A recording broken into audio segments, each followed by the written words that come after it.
Hi everyone, hope you are safe. I am Glacy Sunny, my roll number is 418.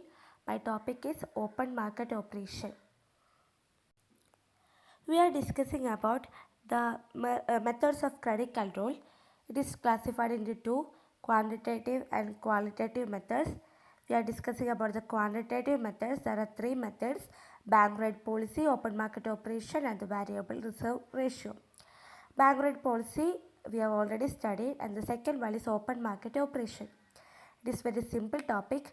Before that, we can go through a small video. Base is influenced by the central bank. The primary way how they do it is through open market operations. Open market operations refers to a monetary policy tool in which central banks buy and sell bonds to regulate the money supply in the economy. If a country faces high inflations, the central bank might choose to reduce the supply of the money. When the economy is growing slowly and facing unemployment, the central bank might choose to increase the supply of money. How does the central bank do this? To increase the money supply, the central bank purchases bonds from banks, which increases the bank's funds, which then are given to businesses or individuals as loans. This is called open market purchases.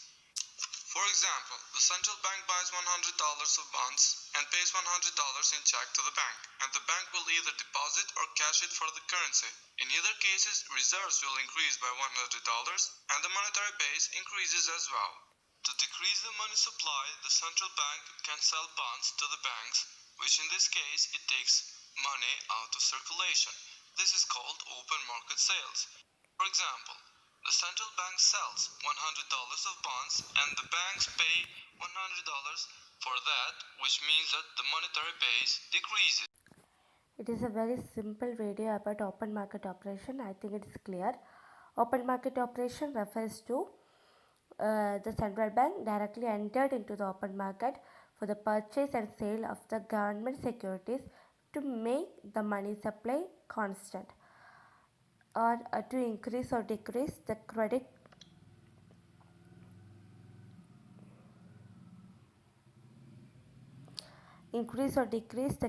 in the economy.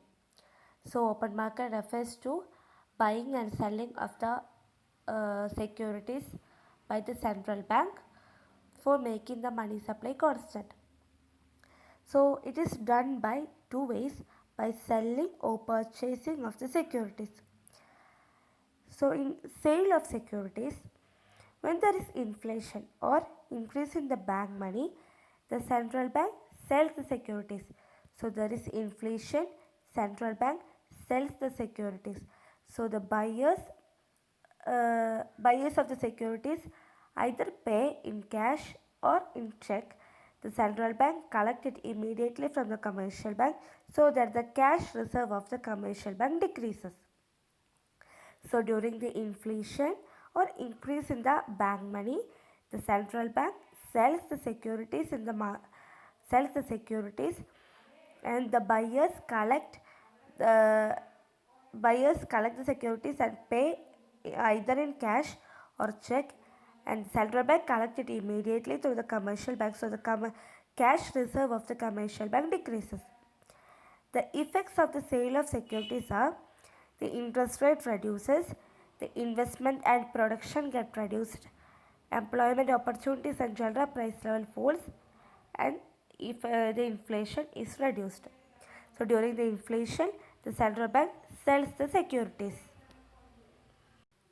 Next is purchase of securities.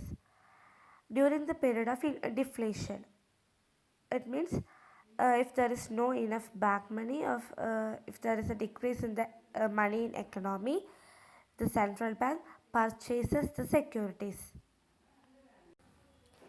So when the central bank wants to increase the money supply in the economy, it purchases the government securities.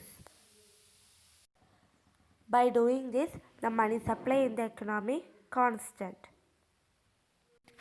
So open market operation means buying and selling of the government securities by the central bank.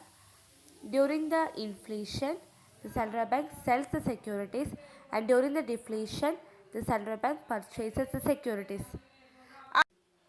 So during inflation, central bank sells the securities, and the effect is the interest rate increases and low money supply. And during deflation, the central bank purchases the securities. The effect are high money supply and low interest rate. Next one is the objectives of open market operation. The first one is influence the volume of credit. We know that the primary aim of the open market operation is to increase or decrease the credit or to make the money supply constant. So the um, primary aim of the open market operation is to influence the volume of credit. The second point is supplement to bank rate policy. The open market operation is used to prepare the ground change for in bank rate. During the inflation, the bank rate increased, and during deflation, bank rate is decreased. So, the open market operation is used for preparing the change in the bank rate. It is the second point, supplement to bank rate policy. The third one is stabilize the price of government securities. The third point is stabilize the price of government securities. The open market operation helps to make the price of government securities constant to winning the confidence of the investors. So the third point is stabilize the price of the government securities. The fourth point is avoid disturbance in money market.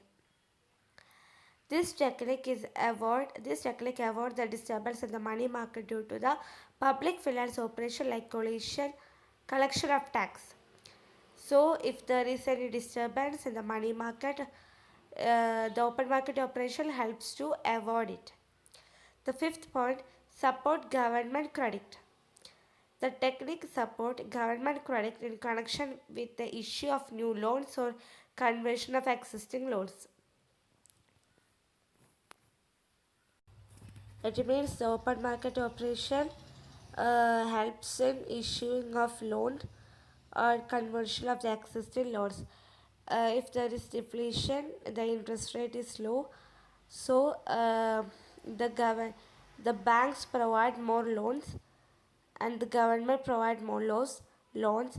So the open market operations helps in issue of new loans. The sixth point, absorb the seasonal changes in cash reserve with commercial banks. The last point is absorb the seasonal changes in cash reserve with commercial banks. The open market techniques can help for absorbing the seasonal or identify the seasonal changes in the cash reserve of the commercial banks. So there are 6 points. Influence the volume of credit, supplement to bank rate policy, stabilize the price of the government securities, avoid disturbance in money market, support government credit, absorb the seasonal changes in cash reserve with commercial banks.